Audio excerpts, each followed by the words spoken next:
Welcome to the virtual read-along of Women of Color in Tech, a blueprint for inspiring and mentoring the next generation of technology innovators, where 7th and 8th grade girls get exposed to the lessons learned in the tech industry. Chapter 1 was the current state of women of color in tech. Chapter 2, the different flavors of tech careers. 3, industry and other options. Chapter 4, emerging technologies. And this week, we're joined by Garry Johnson III to preview Chapter 5, building your network.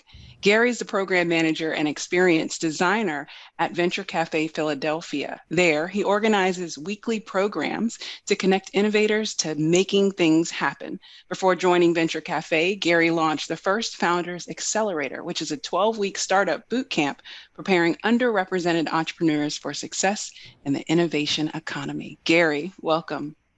Thank you. Happy to be here. Thank you. So, building your network, that's right up your alley. What did you think about Chapter 5? Yeah, well, first of all, I love everything about the entire book. The fact that it is a blueprint and a guide is what we need. We need more of that. And I think it really breaks down for both, young people seeking mentors and mentors seeking, how to be better mentors. I think it makes it a much less daunting process for everyone, which is awesome.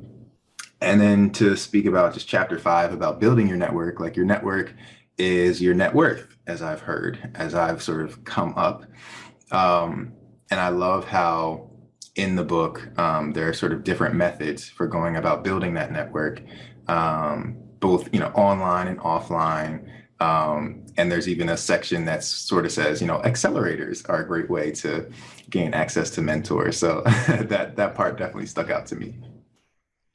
Awesome. So, Susanne, as the author, what do you want our readers to take away from Chapter 5?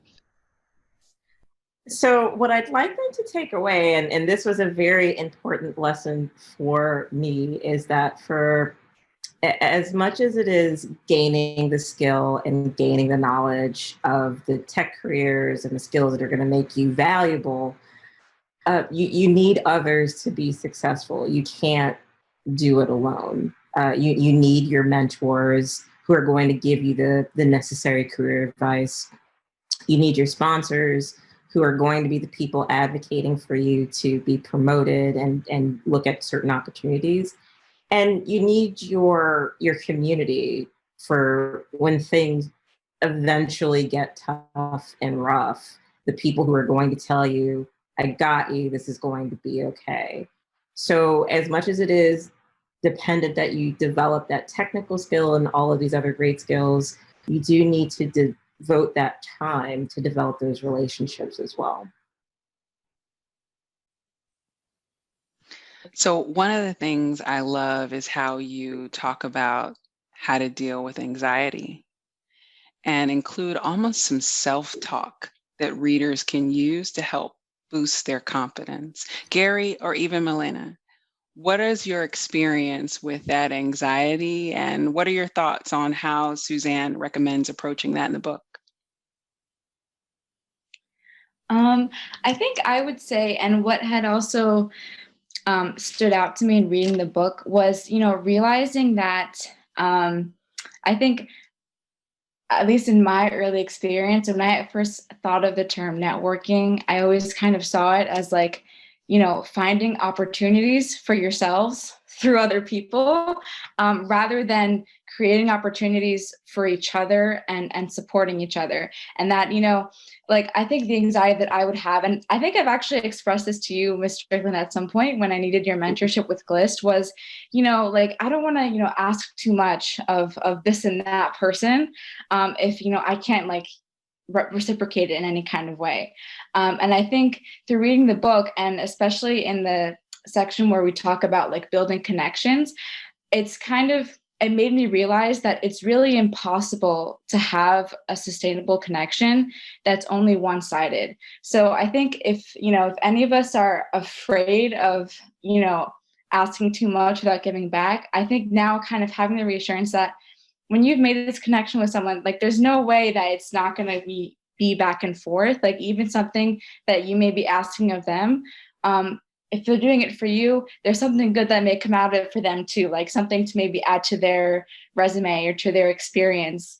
In the same sense that I had asked like my friend to handle the social media campaign for GLIST, like it's a huge favor she's doing for us, but I think it's also giving her the chance to, have a platform to explore her interest in graphic design and to, reaching out to our audiences. So I think that definitely helped. The kind of anxiety that I would have with networking was, not knowing necessarily what to give back or if I was taking too much.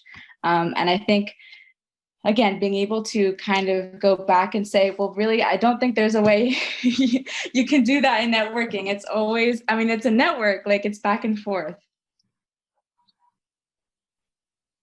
I totally agree. I totally agree. I love that. And I think to build off of that, I would just add that, like, especially in tech, this chapter speaks to the fact that, seeking a mentor, the thought of seeking a mentor, if this is your first time seeking a mentor or asking for mentorship, can be very stressful and, produce some anxiety. And you may feel like you have maybe imposter syndrome and you're not worth the mentor's time, or you're not good enough to be able to ask for mentorship at this, level of your career or your journey. When in reality, like everyone has a similar fear of just asking for help.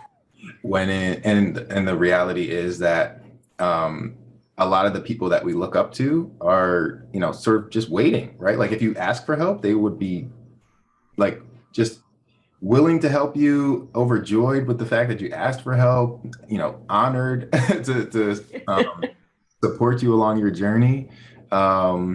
I found that like after you get over that like mental block of just asking for help, you find that it's super simple and super easy just to ask for help, get people on board to wanting to support you. The challenge then, of course, and it's outlined in the book, is having those conversations where you're following up with your mentor and you're definitely intentional about the relationship. And if things are not working out for you, that's something that you just have to be honest about and say, I appreciate, all the time that you gave me. I learned a lot. But at this time, maybe this isn't the best for me right now. So I think that's definitely a reality. But there's so many people out there that have so much knowledge and experience and expertise. And from a mentor perspective, I don't think people are actively seeking mentees, but when mentees do come to them, they're like, yes, I would absolutely love to support you.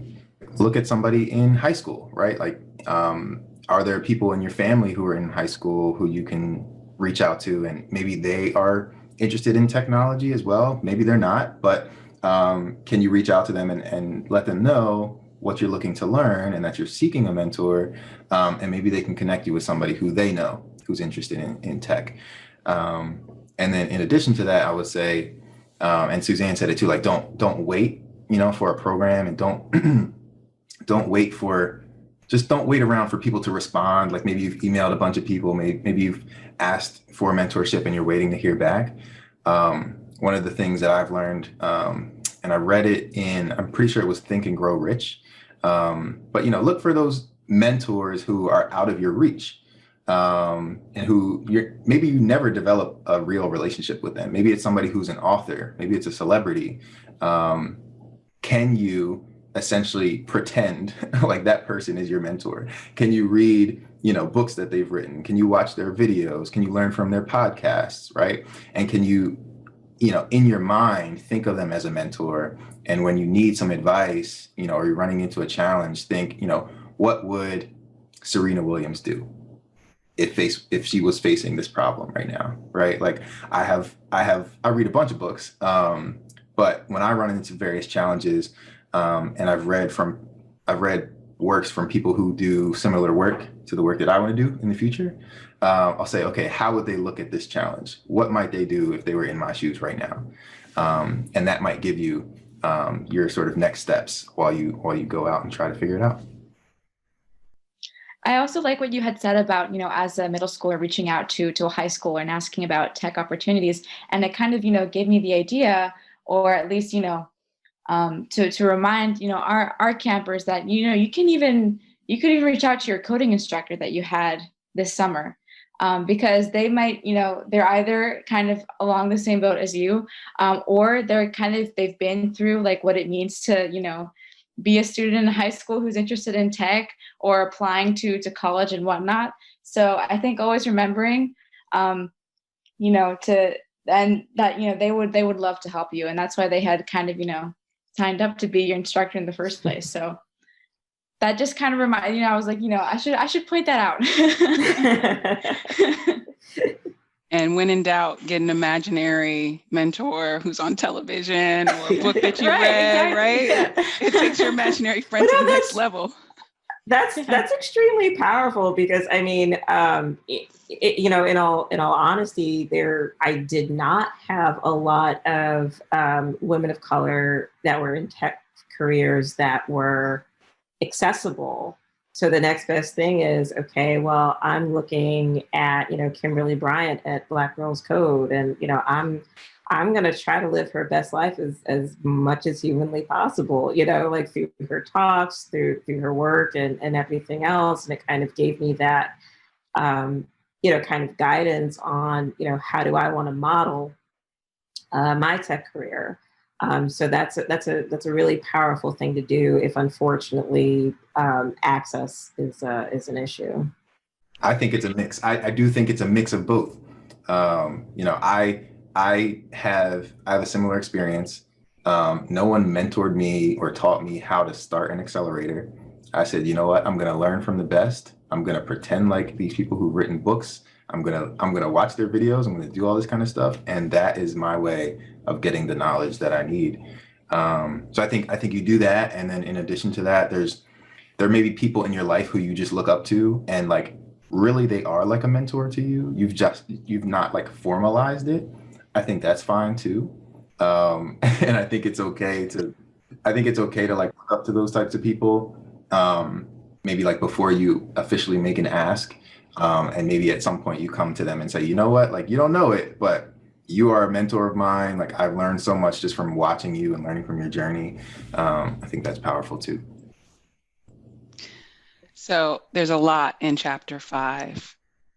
And this isn't like, what do they say? Spoiler alert, mentorship. They talk about it in chapter 5, right? So Garry, thank you for joining us. As always, Susanne, wonderful to have you as the author here. And Melina, thank you again for sharing this space with us and your GLIST girls. All of the GLIST girls have received a copy courtesy of the Pollination Project and Teachers, and we encourage everyone viewing this to get a copy. Read along with chapter 5 of Women of Color in Tech, a blueprint for inspiring and mentoring the next generation of technology innovators. Thank you. Enjoy chapter 5. Thank you. Yay!